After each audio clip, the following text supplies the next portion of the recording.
ఓ ఇంటిలో అకస్మాత్తుగా gas leak అయి మంటలు చెలరేగాయి. ఈ ఘటన రంగారెడ్డి జిల్లా మైలనదేవపల్లి పోలీస్ స్టేషన్ పరిధిలో చోటు చేసుకుంది. పద్మశాలిపురం సాయి కాలనీలో ఒక ఇంట్లో గ్యాస్ సిలిండర్ నుండి అకస్మాత్తుగా మంటలు ఎగసిపడ్డాయి. దీంతో ఇంటివారు కుటుంబ సభ్యులు భయాందోళనకు గురయ్యారు. బయటకు పరుగులు తీశారు.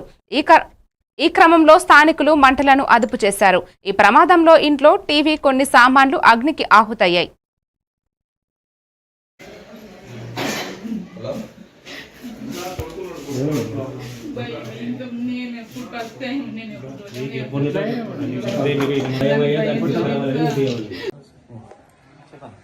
ఆల్రెడీ పోతున్నా, మా ఫ్రెండ్ ఉండే రన్నింగ్ ఆల్రెడీ గల్లీ మా ఒకటే మా లోకల్ టెంట్ హౌస్.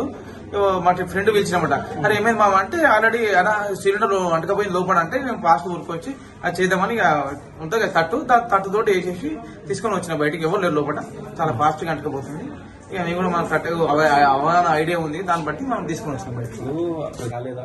భయం అవుతుందన్న, కానీ కొంచెం చూస్తే దాన్ని బట్టి మనకు అవగాహన ఉంది కదా. ఈ కాలంలో ఇవాళ ఫోన్ లో చూస్తున్నాం, పోలీసులు మాకు చూపిస్తారు, అవి ఇంత తెలివి ఉంది.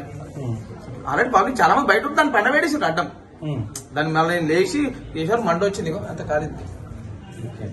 మళ్ళీ దాన్ని మళ్ళీ నేను స్టేట్ చేసి తట్టేసి చేసేవరకు బయట తీసుకొచ్చి చాలా ఈజీ. పైకి స్టేట్ చేసేవరకు సిద్ధ చాలా. అసలు నేను వచ్చారు అసలు వాళ్ళు అట్లే ఉంది. అసలు నాకు మా వాడు చెప్పి ఫ్రెండ్ రెస్పాన్స్ చేయగానే అరే నడువు మనం ఎందుకు లేమో నడు చూద్దాం నడువు చెప్పలేక పెద్దగా అవుతుంది ఎందుకు ఇంత అవగాహన.